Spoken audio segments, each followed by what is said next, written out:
자원들이 더해지는 교회 될 수 있도록 위해서 기도해 주시기 바랍니다. 예, 말씀 같이 보도록 하겠습니다. 오늘 같이 보실 말씀은 누가복음 9장 37절에서 50절까지 말씀입니다.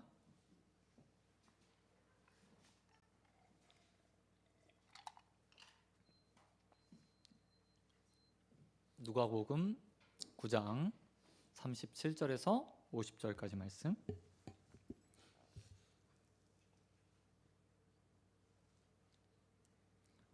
다 찾으신 줄 알고 앉으시 교독하겠습니다. 이튿날 산에서 내려오시니 큰 무리가 맞을세 무리 중에 한 사람이 소리질러 이르되 선생님 청컨대 내 아들을 돌보아 주옵소서.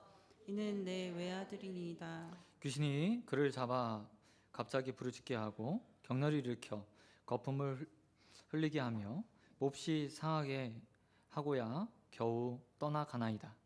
당신의 제자들에게 내쫓아 주기를 구하였으나 그들이 능히 못하더이다. 예수께서 대답하여 이르시되 믿음이 없고 패역한 세대여, 내가 얼마나 너희와 함께 있으며 너희에게 참으리요.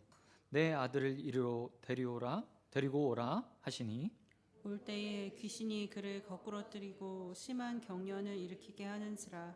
예수께서 더러운 귀신을 꾸짖으시고 아이를 낫게 하자 그 아버지에게 도로 주시니 사람이 다 하나님의 위엄에 놀라니라.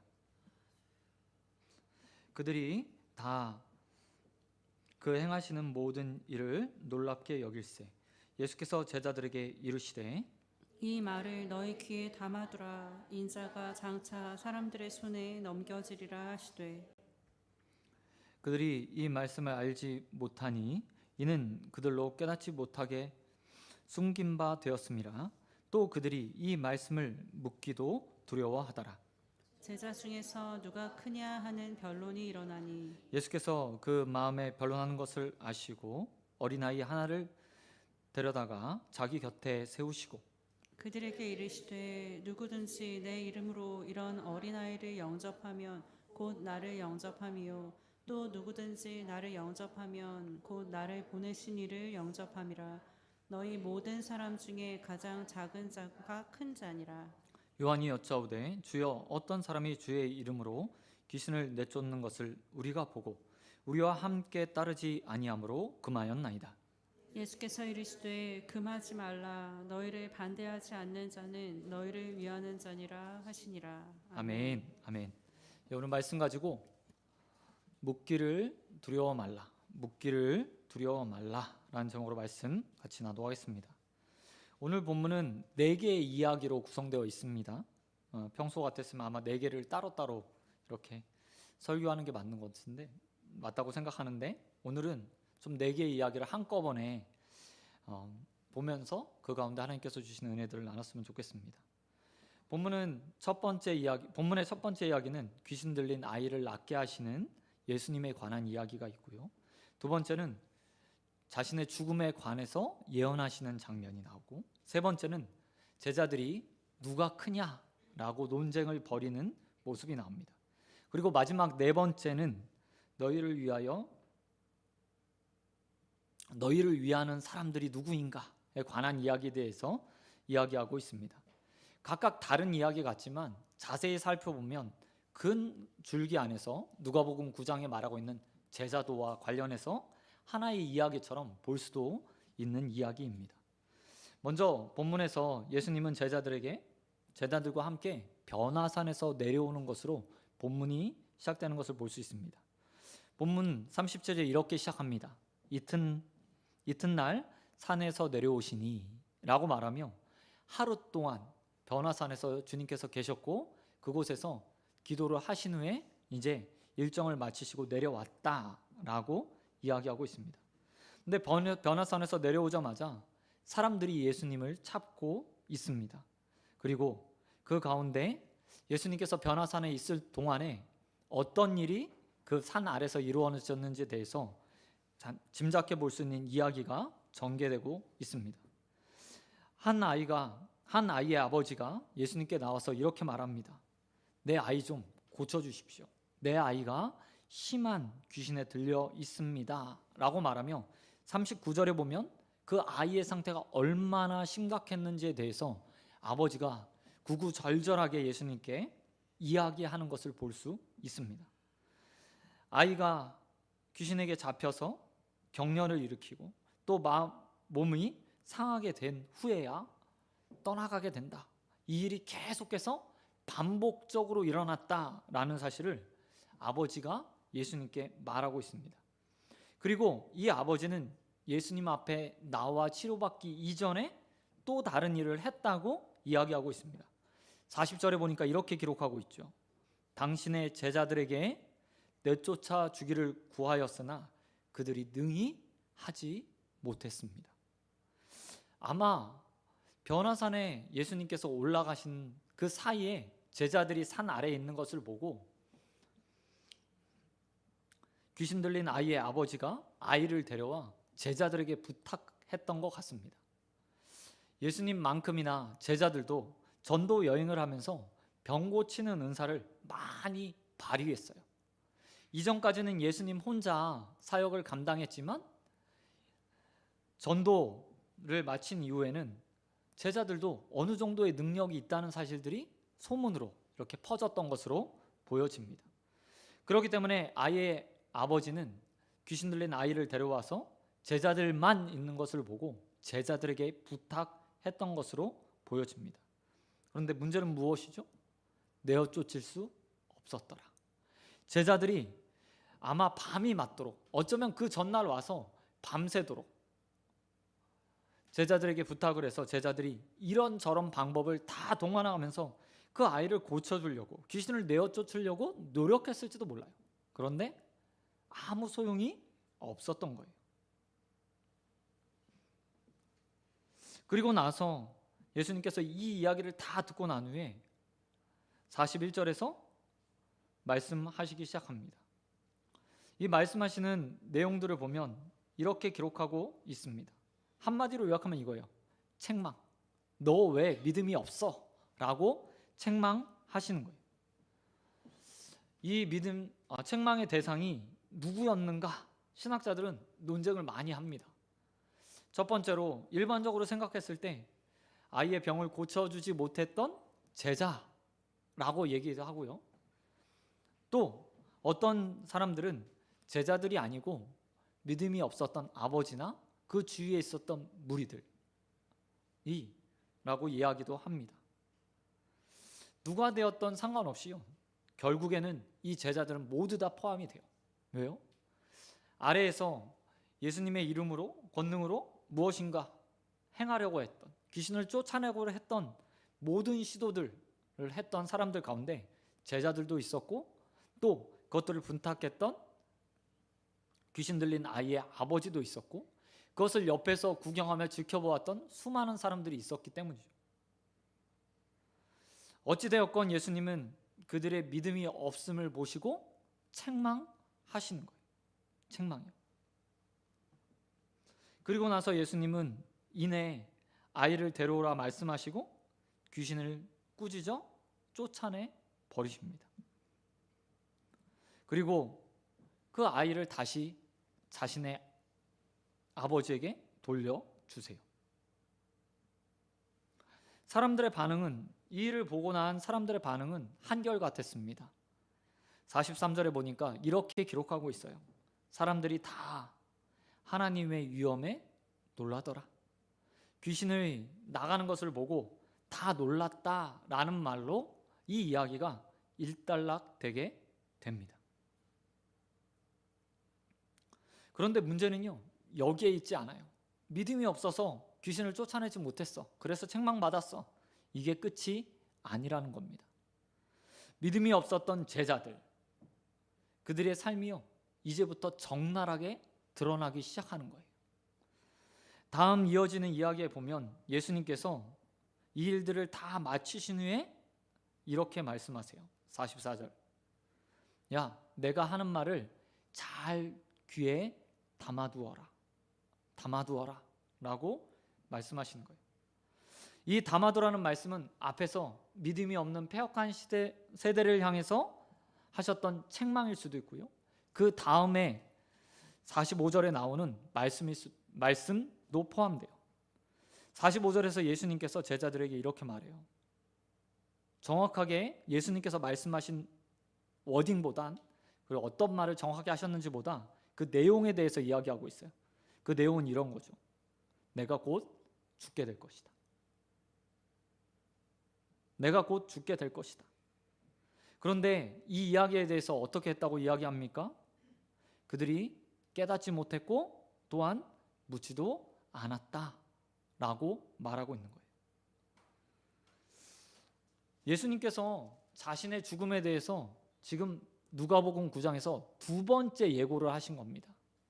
첫 번째는 베드로와 요한과 안드, 야고보에게 하셨고요.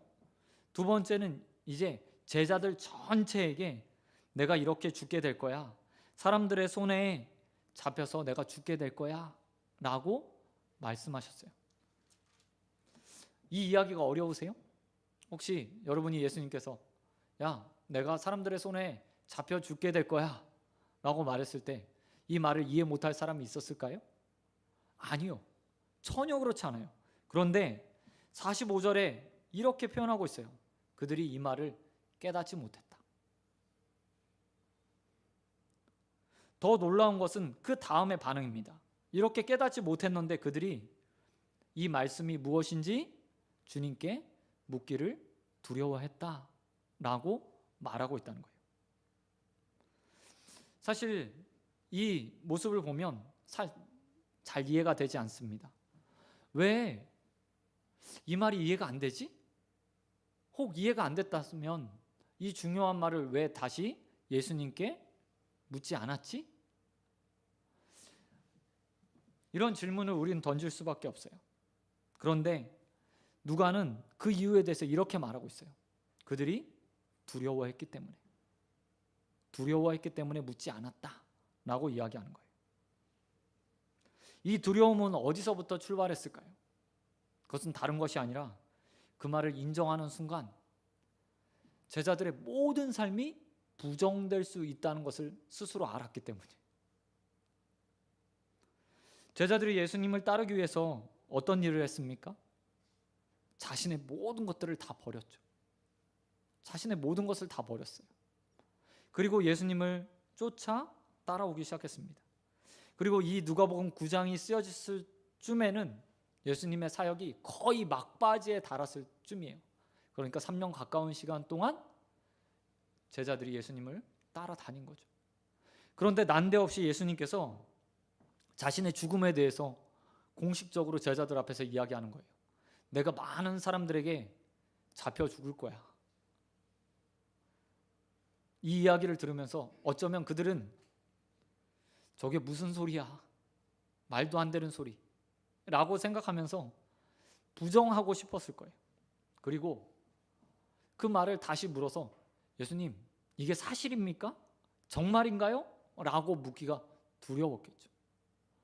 오로지 단 하나, 예수님만 바라보고 모든 것을 버리고 따라왔는데 그걸 묻고 싶지 않은 거예요.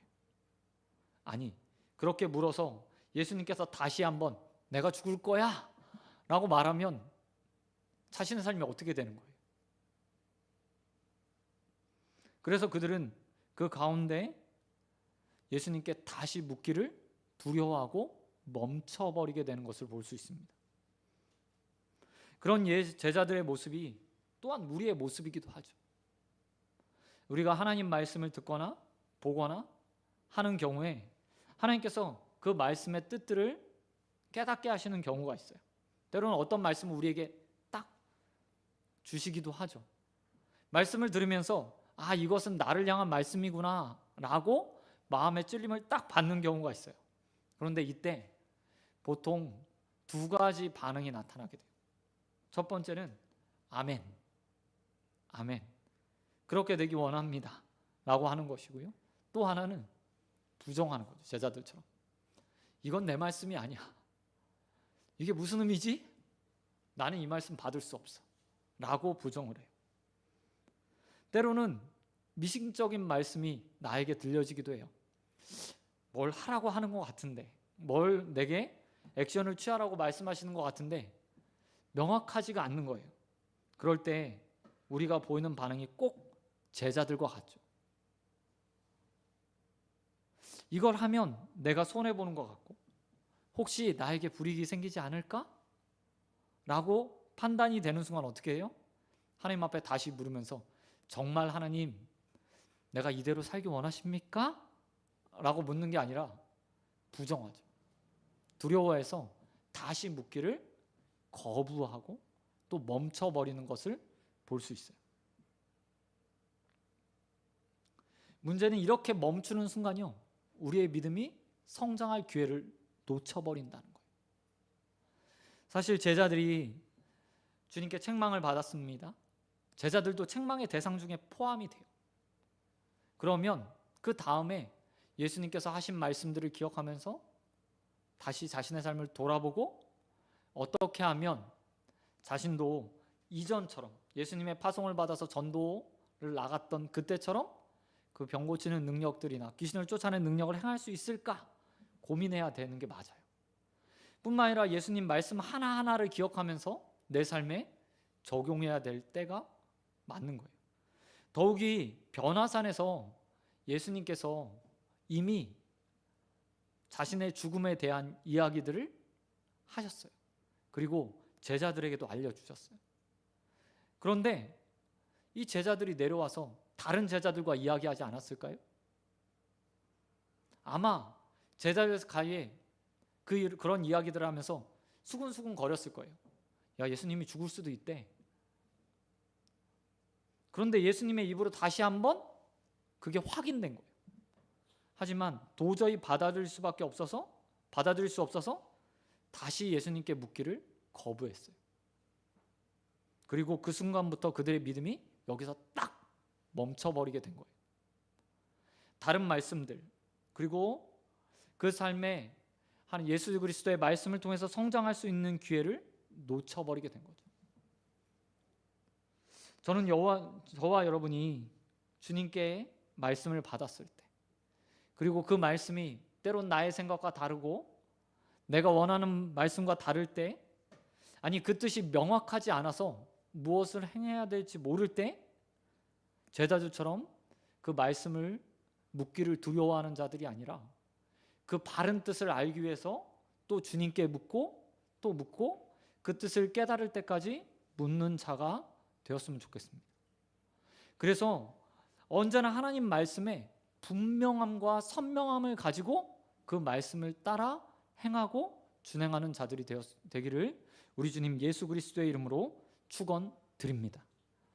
그렇게 묻지 않고 믿음의 성장을 할 수 있는 기회를 놓쳐버린 제자들의 모습을 보시기 바랍니다. 그들의 실상이 그 다음 이야기에서 나타나게 돼요. 46절에 보니까 예수님의 죽음 예언이 있으니 예고가 있으니 제자들이 뭘 했다고 이야기합니까? 46절에 이렇게 말하고 있어요. 제자 중에서 누가 크냐는 변론이 일어났다. 우리 한글 개혁 개정 성경에는 변론이라고 했지만 히브리어나 헬라어 성경에는 정확하게 보면요, 논쟁, 싸움, 다툼, 분쟁이라는 표현으로 사용되고 있어요. 스승이 자신의 앞에서 바로 전에 내가 죽을 거야 라고 얘기했는데 제자들이 누가 큰 자인가 라고 싸웠다고 이야기해요. 병행구절 마가복음이나 마태복음에 보면 더 가관이죠. 누가 하나님 우편에 예수 그리스도의 우편에 앉을 것인가 놓고 싸웠다고 이야기를 해요.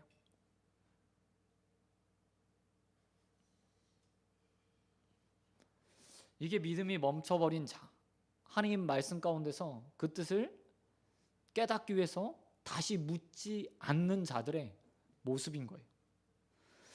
제자들 앞에 말씀드렸듯이 예수님이 죽으면 그 인생 전체가 부정받게 됩니다, 사실. 그리고 그 3년의 모든 시간들, 예수를 따라다녔던 모든 시간들이 다 헛된 것이 되어버려요. 어쩌면 그들은 처음부터 이것들을 바라고 따랐을지 몰라요. 예수님이 메시아와 같기 때문에, 아니면 세례 요한이 그를 메시아라고 불러줬기 때문에 그를 따라다니면 언젠가 내가 높은 자리에 앉겠지. 능력이 많으신 그 예수님, 보리떡 5개, 물고기 2마리로 장정 5,000명을 먹이시는 그 주님을 따라다니면 내가 한 자리 차지할 수 있겠구나라는 마음으로 끊임없이 따라다녔어요. 근데 안타깝게도 예수님은 그런 기적만 보여주신 것이 아니었어요. 3년 동안 끊임없이 그들에게 말씀을 가르치시고 하나님 나라에 대한 이야기들을 하시고 뿐만 아니라 이렇게 죽음의 끝자락에 와서는 자신이 어떻게 죽을지에 대해서 분명하게 말씀해 주셨는데 불구하고 제자들은 그 예수님의 말씀을 한 귀로 듣고 한 귀로 흘려버리고 이제 죽음의 길을 걸어가고 있는 예수님, 인생의 막바지에 다다른 그 예수님 앞에서 누가 더 크냐, 누가 예수님 우편에 앉을 것인가, 좌편에 앉을 것인가 싸웠다고 이야기하고 있는 거예요.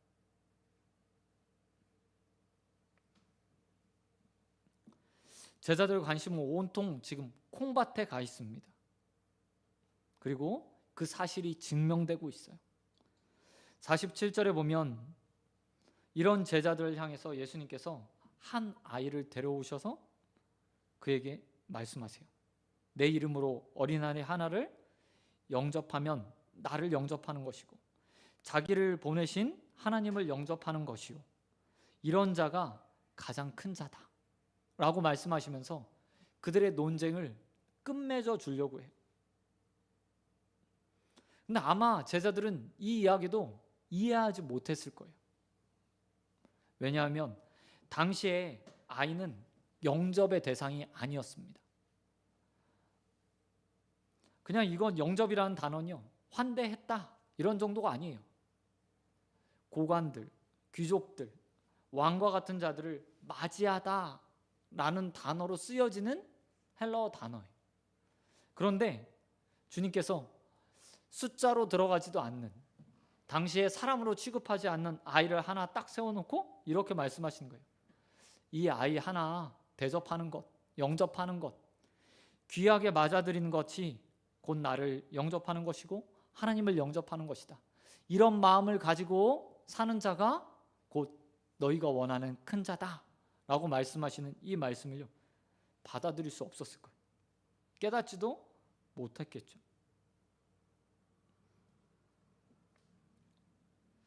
이런 제자들의 실상이 또한 우리의 모습이기도 해요. 예수를 통해서 우리는 끊임없이 무엇인가를 얻으려고 하죠. 취하려고 해요.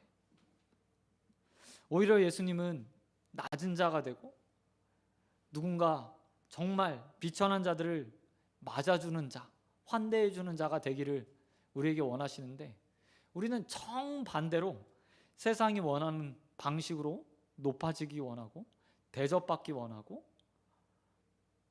제자들처럼 그것을 위해서 고군분투하죠. 여러분, 지난 한 주간 사시면서 어떤 모습으로 사셨습니까?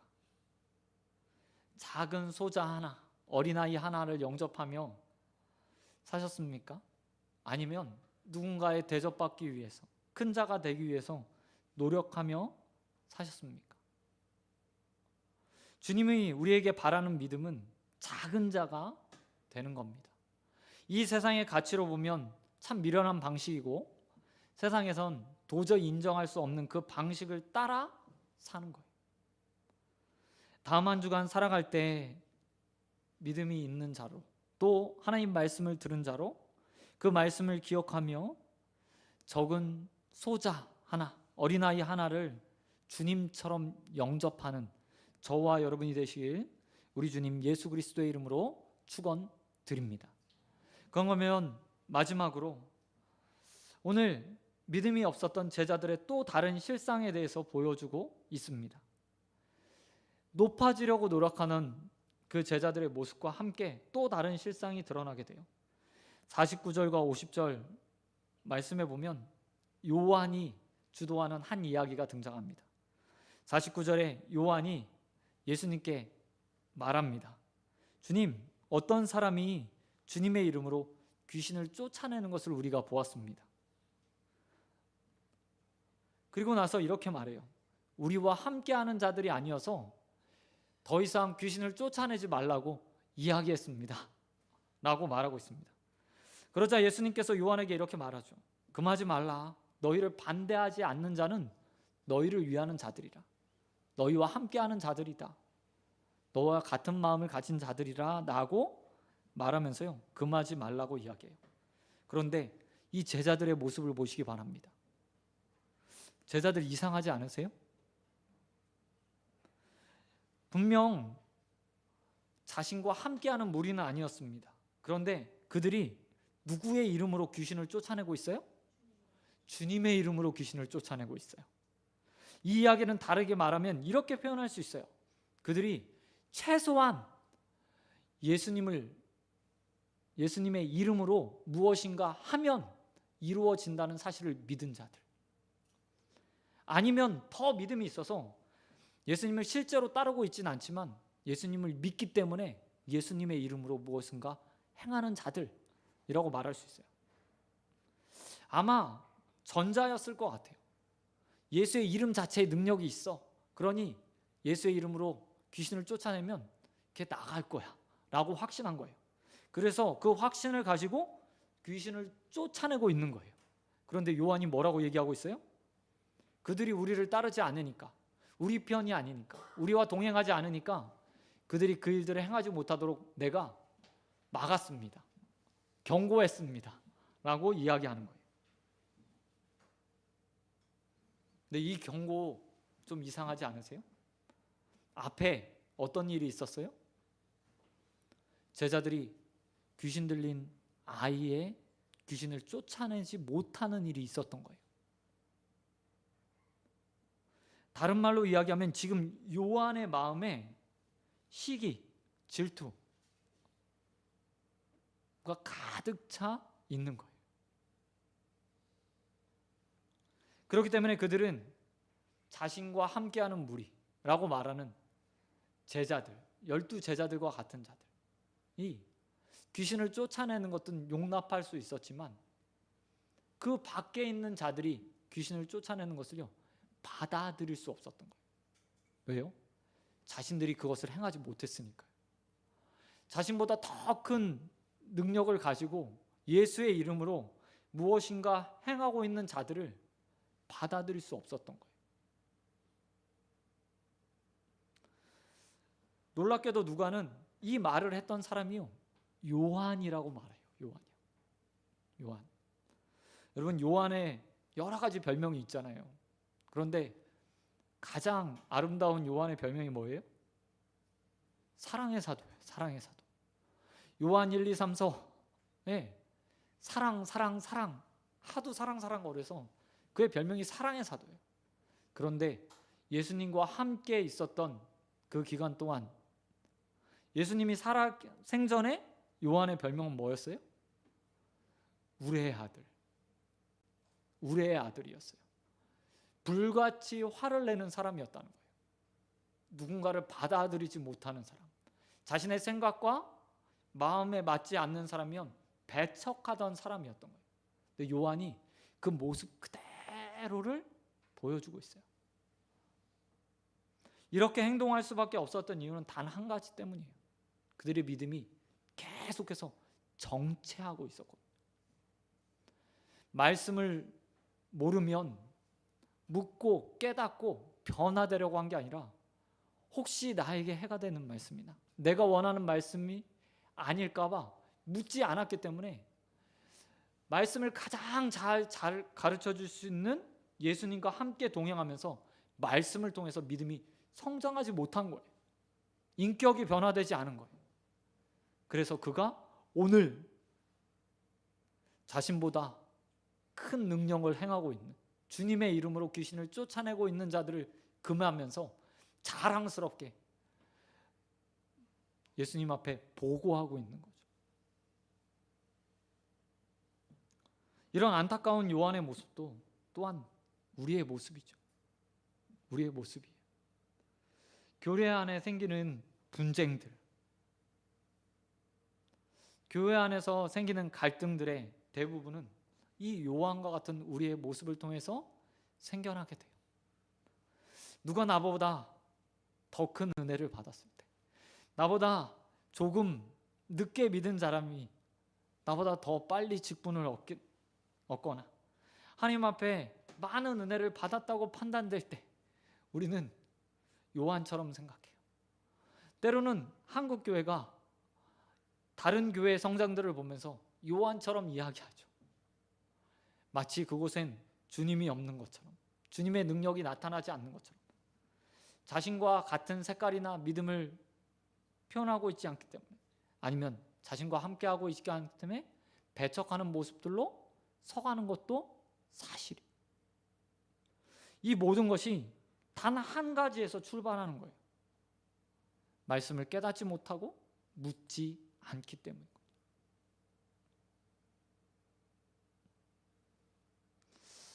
사랑하는 성도 여러분, 우리의 믿음이요 매일매일 성장해야 돼요. 예수 그리스도를 닮아가야 돼요. 오늘보다 내일이 더 예수를 닮아 있어야 되고, 하나님에 대한 지식이, 예수 그리스도에 대한 지식이, 성령님에 대한 지식이 오늘보다 내일 더 나아져야 돼요. 그러기 위해서 우리는 끊임없이 말씀을 보고 또 묵상해야 돼요. 혹여나 그 묵상을 하는 동안에 그것이 깨달아지지 않는다면 멈춰버리면 안 돼요. 말씀을 보다가 내게 손해가 될 만한 말씀들을 봤을 때 그것들을 멈춰버리면 안 돼요.